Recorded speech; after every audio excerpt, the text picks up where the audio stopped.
My brothers, I want to remind everyone that this is Craftsman Online, is our Masonic talk. It's a special Martin Luther King live broadcast now from Allied Lodge as we present Brother Fellowcrafts Ricardo Rosado and Ashani Percy and their talk, the Harlem Hellfighters. Good evening, everyone in attendance. My name is Brother Ricardo Rosado. Unfortunately, Brother Ashani Percy cannot make it tonight, so I'll do my best to carry the presentation by myself. I'd like to begin tonight by thanking Craftsman Online, Right Worshipful Stephen Rubin, for hosting and moderating this event. And I'd also like to thank Most Worshipful Dan Semmel for that inspiring history of Allied Lodge. And I feel it really set the tone for what it is I'm about to speak about tonight. Last and far from least, I would like to thank Worshipful Averill Thompson for affording me the opportunity to speak to speak this evening at our lodge's annual Civil Rights Night. Tonight, I will be speaking about the history of the unsung heroes of the men of the 369th Infantry Regiment, also known as the Harlem Hellfighters, New York State's first all-Black unit in the National Guard. I will be highlighting the contributions and impact during World War I for the struggles of civil rights in the military and beyond. No presentation could ever do justice to the full history of this remarkable unit. So my goal tonight is to give a brief introduction to some of the accomplishments of the Harlem Hellfighters and discuss why their history deserves to be remembered. I hope that this will spark an interest in some of you to seek out more information on this amazing group of men. Here is a bird's eye view of some of the major events that occurred in the period that I will be covering. But I would like to draw your attention to the image on the right. This is the unit insignia adopted by the Harlem Hellfighters and the origin of one of the unit's many nicknames, the Black Rattlers. The coiled rattlesnake is the same one used by the colonists during the time of Revolution. The blue in the background on the shield is a symbol of fidelity. By adopting this insignia, the men of the 369th Infantry Regiment sought to signal to all who saw it in the strongest manner possible their fidelity to their country at a time when the loyalty of Black Americans to America was largely held in doubt. One of the major advocates for an all-Black unit was Mr. Charles W. Fillmore, a Black New Yorker who hoped to command the unit. Unfortunately, I was unable to secure a picture of Mr. Fillmore, but partly in due to his advocacy, on June 2nd, 1913, Governor William Sulcer signed a bill authorizing the formation of the 15th Infantry Regiment in the New York National Guard, which was the precursor name to the 369th Infantry.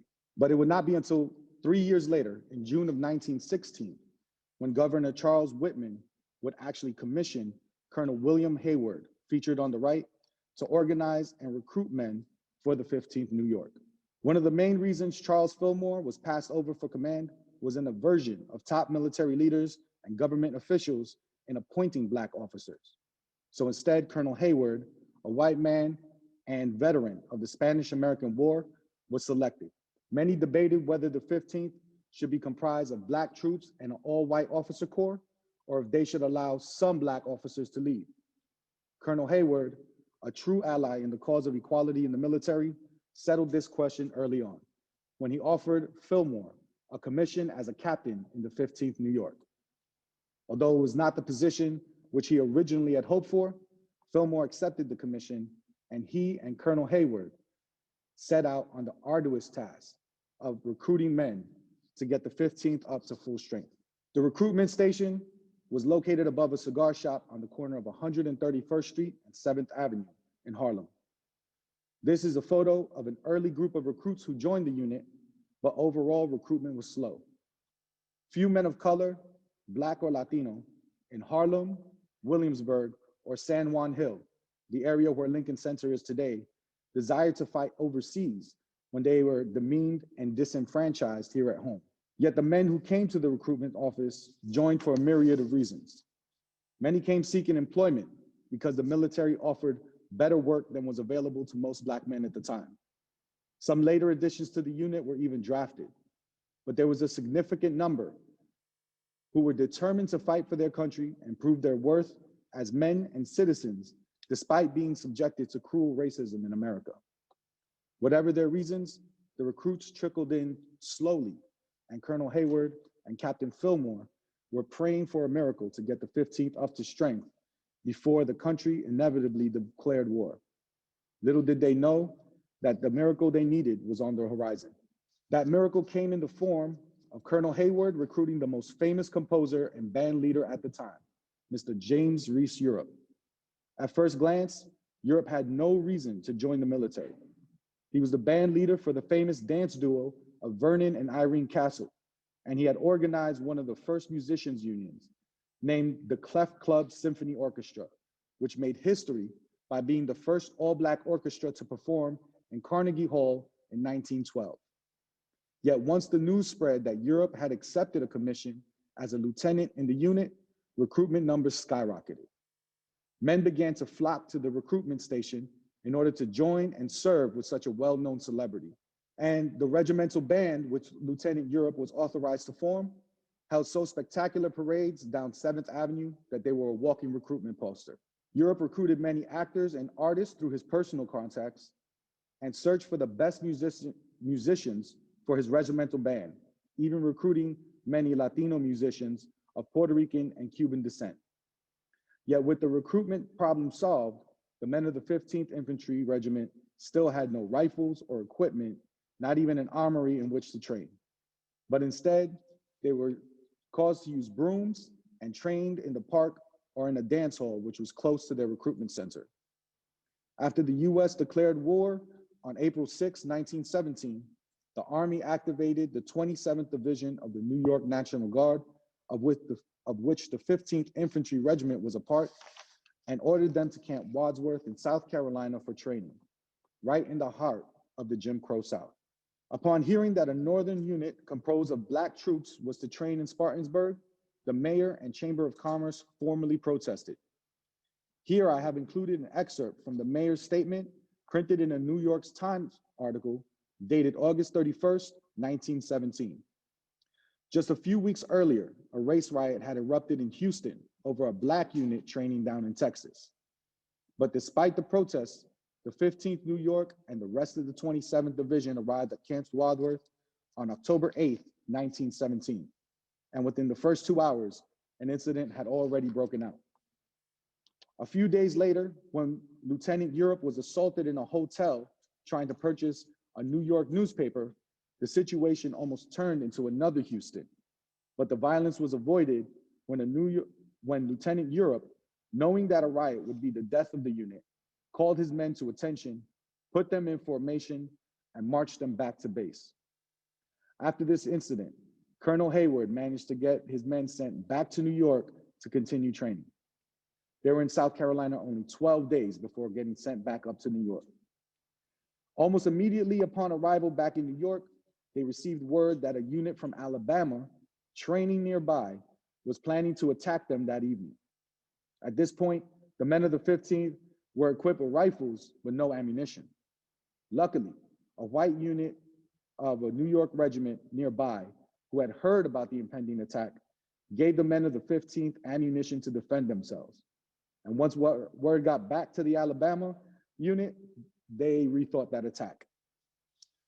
Once again, Colonel Hayward, fighting for the safety of his men against their fellow soldiers, managed to pull some strings, and the 15th Infantry Regiment joined the 185th Infantry Brigade on their way to France in the first wave of American soldiers to join the war effort. As with everything in the unit, the voyage did not go smooth and suffered 2 false starts due to mechanical issues with their transport. After the ship collided with a British tanker on their 3rd outing, rather than go back to port again, the men fixed the hole underway, and on December 27, 1917, the men of the 15th New York Infantry finally arrived in Brest, France. Shortly after their arrival in France is when the unit was redesignated as the 369th Infantry Regiment, U.S. Army, the name which they kept until the unit was disbanded in 1946.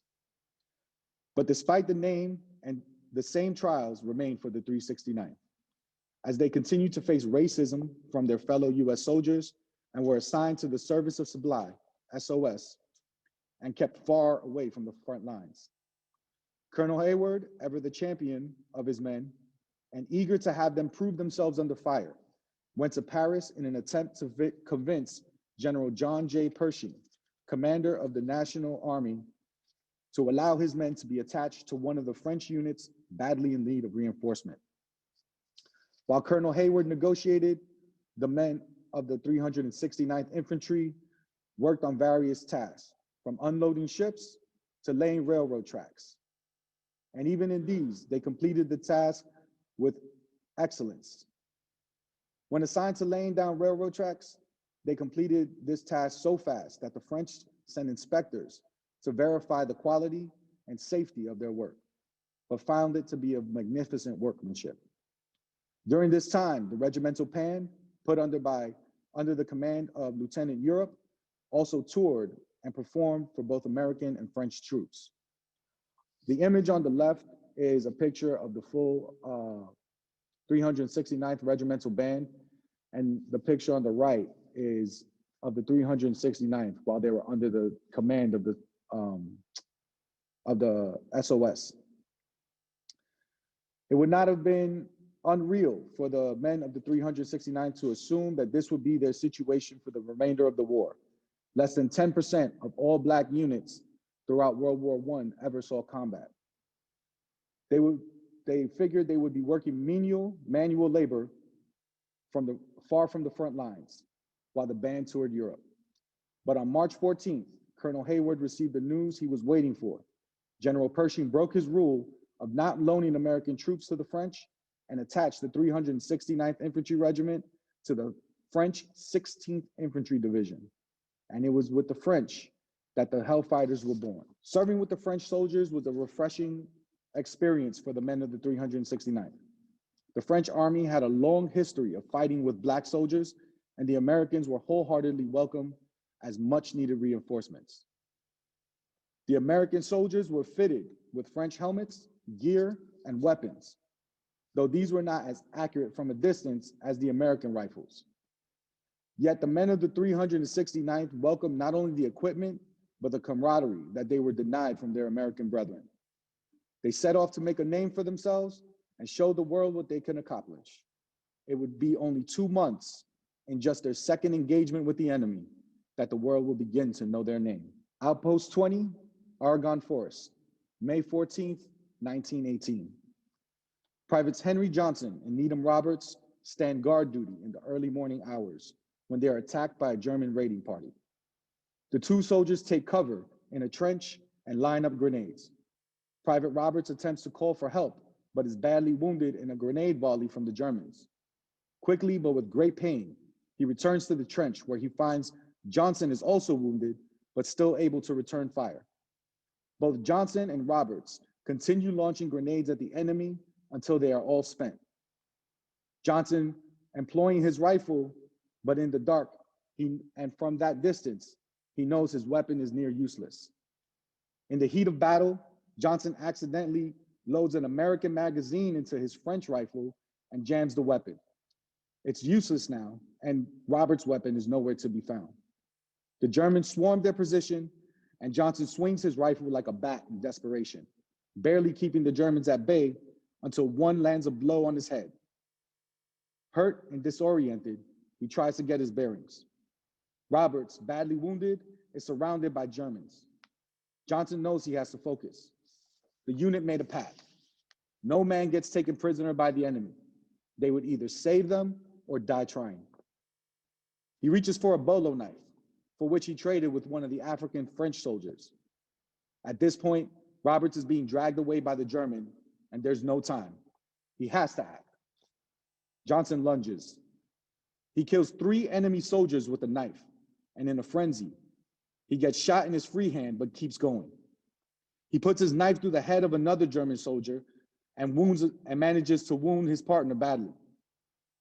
He takes a bullet to the face, but he's in a berserker rage and he does not stop. Johnson gets shot again, but manages to wound 2 more Germans, hacks at a third. The Germans finally flee, and Johnson gets to Roberts.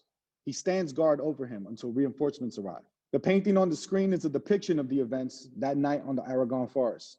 In the foreground, you can see Johnson stabbing his knife, his bolo knife, into a German soldier. And in the left, in the rear, Private Needham Roberts is surrounded by the German troops.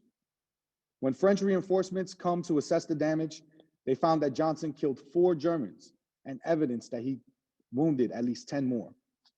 Later in the war, a German-speaking officer with the regiment would find a diary belonging to one of the German raiders from that night. And the men of the 369th would learn that the Germans believed that they were outnumbered and had run into an ambush of a superior American force when they were only fighting against 2 men.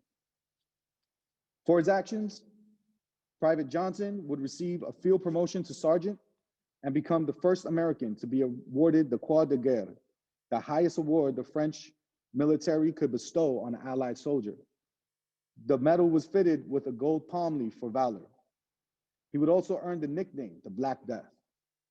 Unfortunately, Johnson would not be formally recognized or awarded by the US military for his courage. But this was just the first in a long list of engagements where they would show their valor. In the Battle of Belleau Wood, the men of the 369th would fight with such ferocity that the Germans would come to call them Hellfighters. Ultimately, the name stuck, and the Harlem Hellfighters would spend a total of 191 days on the front lines of the war, longer than any American unit, but they would also suffer the most casualties. According to the French, the Hellfighters would be the first Allied regiment to reach the Rhine River on November 30th, 1918. They would go on to become one of the most highly decorated units of all of World War I. By February 12th, 1919, the Harlem Hellfighters returned home to a country unchanged and unfazed by their impeccable war record. The unit was not even allowed to march down the Canyon of Heroes in the ticker tape parade with the rest of the white troops returning home from the Western Front. But as always, Colonel Hayward arranged for his men to march up Fifth Avenue to Harlem, again making history as the first unit of troops to march up Fifth Avenue. Thousands of men and women of all races lined up to see the Harlem Hellfighters in procession and celebrated these men of valor. The fanfare would be short-lived, and the contributions and achievements of the Harlem Hellfighters would be lost to history for the majority of Americans. Unfortunately, many acts of conspicuous valor from Black troops will go unrecognized by the country these men swore allegiance to and fought for with honor and distinction. Additionally, a large number of Black soldiers would never even receive the benefits which all military veterans were entitled to. Sergeant Henry Johnson would not even be presented with the Purple Heart, which is awarded for injuries sustained in actions against the injury, despite having suffered 21 combat injuries. In fact, many of the Black troops of the Harlem Hellfighters would only receive individual recognition in the form of the Croix de Guerre, which all 9 men in this photo wear. Though they went unrecognized and unappreciated in their own day, their legacy lived on. And now, with the privilege of hindsight, we can fully appreciate the impact of all these men accomplished. Here I have listed just some of the major military accomplishments which the unit can boast of. Yet I would like to draw your attention to the bottom 3 points listed in red. World War I largely involved trench warfare. The Harlem Hellfighters, trench warfare consisted of intense fighting just to advance a few feet. In this war of inches, the Harlem Hellfighters would advance 7.5 miles into enemy territory without ever losing a foot of ground. No other unit came close. They also completed every objective they were assigned, with the exception of one due to a miscommunication with the French artillery. They stayed true to their pack and never lost one man to capture. As I stated earlier, they were one of the most highly decorated units in all of World War I, boasting a Medal of Honor recipient, 9 Distinguished Service Crosses, the 2nd highest award for valor in the US Army, but their biggest impact may have been completely outside of the military sphere. Lieutenant James Reese Europe's regimental band is credited with introducing jazz to Europe. As they toured the Western Front upon arrival in France and throughout the war, the band stunned European crowds with original compositions and jazz renditions of La Marseillaise, the French national anthem, and other popular French songs. Lieutenant Reese and the 369th Regimental Band are credited with making Europe the fertile soil and breeding ground for such musicians as Duke Ellington, Louis Armstrong, and Billie Holiday, as well as many other all kinds of artists during the Harlem Renaissance. The 369th Band managed to outperform even the men of their unit by continuing to perform at a high level, both on the battlefield and on the performance stage, winning inter-unit band competitions and drawing attention away from some of the biggest European musicians of the day. The Harlem Hellfighters legacy lived on, and they paved the way for future all-Black units and the eventual integration of the military.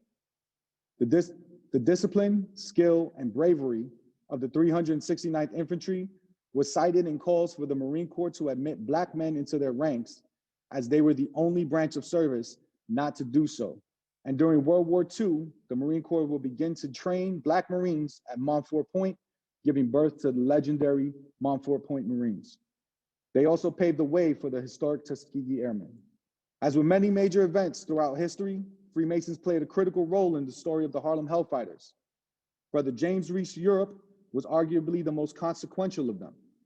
With the help of the Junior Grand Warden, Right Worshipful Oscar Allen, I was able to identify a few brothers and their lodges listed here. Like Brother Europe, Brothers Noble Sissel and Burt Williams were famous and accomplished musicians and actors respectively in their day, but still chose to join. Brother George S. Robb was awarded the Medal of Honor in 1919 for his valor in Seychelles. But the story does not end here. After 78 years, the U.S. Army would begin to right a long overdue wrong when they posthumously authorized the Purple Heart for Sergeant Henry Johnson and awarded him with the Distinguished Service Cross in 2002, officially recognizing his heroism. In 2015, though, Congress stopped half-stepping and awarded Sergeant Johnson the Medal of Honor for his actions in the Argonne Forest almost a century later. Today at 142nd Street and 5th Avenue, the Harlem Hellfighters have a memorial outside of the 369th Armory in Harlem, which is named in their honor. It is a replica of the monument which stands to them in Seychelles, France, where Brother Rob earned his Medal of Honor.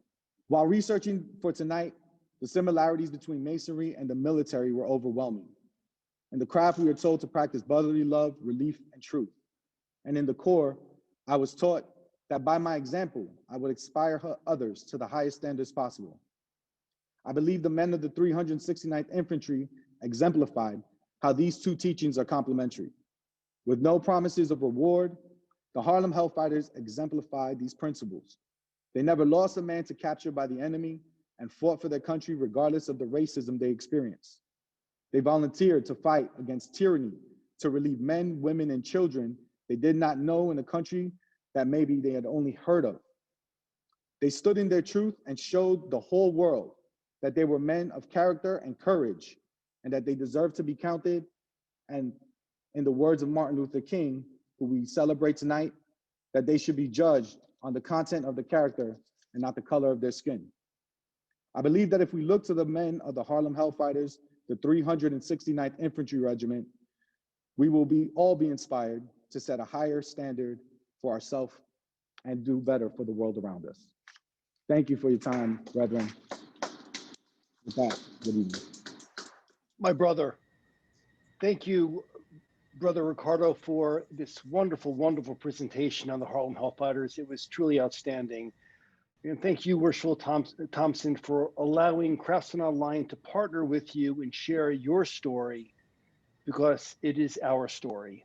My brothers, we are the children of a proud philosophy that teaches that it does not matter the color or creed, race or religion of a man, yet sadly, we have not always lived according to our teachings.